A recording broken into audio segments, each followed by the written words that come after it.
Okay, welcome to Tremaine's sleep-making screencasts. So just recapping what we did today, the city of Gaza defies Alexander and Alexander in Egypt. And I'll try not to talk as quickly, but I'm going to move fairly quickly through the slides. So we talked about where Gaza is, as you can see here, just below Tyre. Remember, Alexander now controls the Mediterranean Sea. And the citizens of Gaza thought they were safe from Alexander because they were on a fortified hilltop and they believed there was no way that Alexander could threaten them. Very similar to the citizens of Tyre, if you remember. And as we talked about, Alexander showed the citizens of Gaza they were mistaken about their ideas of safety because he built his own hill. He built a mound around the city of Gaza, which allowed him to fire his catapults from an elevated position. At the same time, he had his battering rams smashing against the walls of Gaza, and to add to the instability of the foundations, he also dug tunnels under Gaza, and the city fell to him. And Battus, as we talked about, with an insulting expression on his face, Alexander flew into a rage and punished Battus in possibly the most macabre way imaginable. And the Macedonians, as I talked about, found it highly amusing to see this obese eunuch being dragged 3 times around the city of Gaza as punishment for defying Alexander. And as we went deeper into that, Alexander is showing a very macabre side to him, but also he is exemplifying that link with Achilles, his famous ancestor who dragged the body of Hector 3 times around the city of Troy. But as Worthington does point out, at least Achilles had the decency to wait until Hector was dead, unlike Alexander and Battus. Worthington does highlight that Alexander would have been on edge, the ferocity of the resistance of Gaza, noted also the hangover of the resistance at Tyre. He'd been wounded in the leg when his first mound collapsed, and he just flew into a rage when Battus looked at him with an insulting expression on his face. And we saw what happened to him. Now, just to sort of come to modern day, so the city of Gaza is in that contentious area in the Middle East between Israel and Palestine, and the tunnels that Alexander dug under the city are still used today, reinforced no doubt, but when the city of Gaza was under siege from the Israelis, this was the avenue by which livestock was brought in to feed the people of the city. So after taking Gaza, Alexander moves on to Egypt, that ancient land, which is ancient in the time of Alexander as well. Remember, Cleopatra is closer to our time than to the time of the pyramids. They're thousands of years old when Alexander and his men turned up. So here we have Egypt down here. Remember, Alexander controls all the Mediterranean. There is no resistance as he comes into Egypt. And the Greek sources claim that huge crowds welcomed him, which is possible. What that actually meant is hard to know. What do those people actually think? Were they welcoming Alexander with open arms as it appeared to be so, or were they thinking something a little bit different? Similar, if you know your World War II history, to the Austrians welcoming the Nazis as they marched into Vienna. Hard to know what people were thinking at the time. Now, Egypt was an ancient land, and one of the officials told Alexander that compared with us, you Greeks are just children. So as I said, Cleopatra, closer to our time, the pyramids were built. Now, the Greeks were quite overwhelmed by Egypt, really. They were quite spellbound by the city, and they were tourists. They left graffiti. It's probably covered by my very good-looking head, but it did say, I have gazed on these awesome monuments and am thunderstruck, from one man in Alexander's army. Alexander, as we talked about, was crowned pharaoh instantly, and so he's now the ruler of Egypt. The previous rulers of Egypt had been the Persians, and they left at Alexander's approach, so Alexander now controls Egypt. And to celebrate, he had these coins minted, and we talked about the horns of Amun, Amon, the chief god of the Egyptian pantheon, Zeus Amun, same god, different name, different area.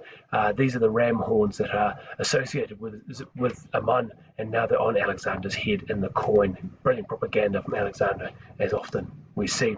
And here is Alexander as pharaoh sacrificing to the Egyptian god Isis. Interesting enough, what was on here, this part taken off, it was actually a huge erect penis, a phallus, was being sacrificed to the god Isis, but then Christian moralists chipped that off just in case they didn't want anyone to see what was under there. Sorry, I should have mentioned that. That would have been a great story, particularly Bilal, I think, would have enjoyed that. And now we move on to Alexander takes the journey expedition out into the desert to Oracle at Siwa. And this is here, about 700 kilometers from Alexandria, where Alexander was based. Alexander wasn't established then, but that was where he was. 700 kilometers into the desert. Now, this was an oasis, and is an oasis. Date palm trees, actually a spring there as well. And the ruins of the oracle to Zeus Amun are there. So why did he do this? Well, Arian, he says he's driven by a violent desire, a pathos, to see what's on the side, to always keep going and to never stop. You could look at that as he got sort of manically intense, sudden swings of mood, which is an interesting way. But also, he's getting this idea in his head that he is some sort of divine, heroic image, and going to the oracle at Siwa would only polish that image, I believe. There's also the love of glory, as Arian points out, because Alexander's famous ancestor, Heracles, he didn't make it to the oracle at Siwa. And so if Alexander does, he outdoes Heracles. Curtius and Diodorus, a good counterpoint to Arian, they say, well, there's key questions not answered that he wants to ask of the god. What's going on in Alexander's head? Is he not yet confident of the outcome that he's doing invading Persia? Is he not confident of his own support? Does he think he's a god? Are there any sort of guilty conscience thoughts about an implication of Philip's murder? I think it's quite revealing. So they head down to the desert, and like all deserts, it was uninhabited, sandy, and waterless, as Arian says, and actually ran out of water. So not well planned. It does seem to have been a bit of a boys' trip into the deserts, and didn't really well plan it. They ran out of water and looked like they're all going to die, and this great journey would finish then. But because Alexander, as you know, is loved by the gods, it rained, and Arian says it was a gift from the gods. Now, as we know, as we talked about with Death Valley, rain in the desert is not normal, but it's not unheard of also with the 2012 flower explosion. So after securing themselves with water, unfortunately they got lost in the desert, because it's very hard to find your way through a desert, apparently. I've never tried and never will, but the dunes just shift and change with the winds, and so there's no landmarks. And so they're lost, and they're all going to die. But then the story goes that 2 talking snakes turned up and said, hey, follow us, and took them to the oracle. Hard to believe. But then also another story that 2 birds turned up and led Alexander and his men to the oracle at Siwa. That's more believable, because birds obviously live in the date palms in the oasis. Whenever they go out to do whatever birds do and they come back home, obviously they're going to head towards the oracle and head towards the oasis. So Alexander's army followed them. But his propaganda machine said, the gods are with Alexander. And here's the oracle at Siwa where they got to. Now, this, as I talk about, is really cool, because we know with almost absolute certainty this is one place in the world where Alexander did stand. And as he walked up here to the temple, his friends fell away, sort of thing, and Alexander went in by himself. And I explain how the signs of the god were divined by the priest up in the attic watching the god being moved around by 6 other gods, while Alexander stood off in a small room. Now, Curtius tells the story. As Alexander approached, the head priests came out and said Opaidos in Greek, and believing probably that he was saying Opaidon, or to translate as welcome my son. Unfortunately, a slip of the tongue, and Opaidos actually translates as welcome son of God. So there we go. Alexander hasn't even got inside the oracle and is told he's the son of God. Alexander, no doubt feeling very confident, asks a few questions of the oracle, will I rule the world? And the answer was, yes, you will. That's good. Have all my father's murderers been punished? Hey, don't. Your father cannot be hurt by the doings of men, because he's a god. But in the case of Philip, all the murderers have been punished. And simply, what's that student doing?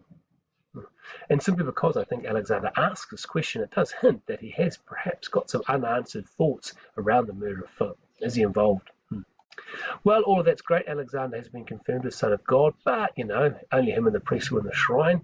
Did he sort of leak things out, because it's obviously a great message that he's going to rule the world and he's a son of the god. He did write to Mummy, saying there were secret responses that only he could tell her in person. He never got the chance to do that because they never met again, which does again hint at questions around Philip's murder. Or did the priest just explain that as Pharaoh, he is now a god on earth, which is how the Egyptians interpreted their rulers. Pharaoh is a god on earth. He's not the son of a god, he is a god on earth. You become Pharaoh, you're a god on earth. Maybe the priest just explained that to Alexander. Either way, Alexander did have his divinity confirmed, and he was deeply affected by it. And there's a story that he did ask to be buried at sea, where highly unlikely that's where his body is, most likely in Alexandria. So the effect on Alexander was very real, and the effect on his men.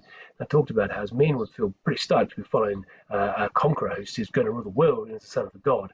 But this did show the first hints of the breakdown in the relationship between Alexander and his leading Macedonians. They felt that by going with the son of a man kind of thing, he was essentially disrespecting his father, disrespecting Macedonia, and thus disrespecting all that that stood for, including his more experienced warriors who were with him. So those more the older, the higher ranked Macedonians started to get a little pissed off with this whole thing Alexander's doing.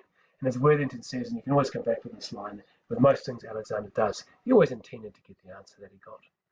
But hey, look, things are adding up. Delphi, he's told by the predecessor Delphi that he's invincible. Ignore the context. Didyma, the sacred spring, had dried up because the citizens sided with the Persians. Alexander turns up and the spring bursts forth anew. Gordian, he who unties his knot will rule all of Asia. Alexander slashed the knot. Thunder and lightning confirmed that he will rule all of Asia. And now Siwa welcomed the Son of God and told him to rule the world. It's adding up. Alexander's looking pretty good. So there we go. That's our take from today. All right, ka kite.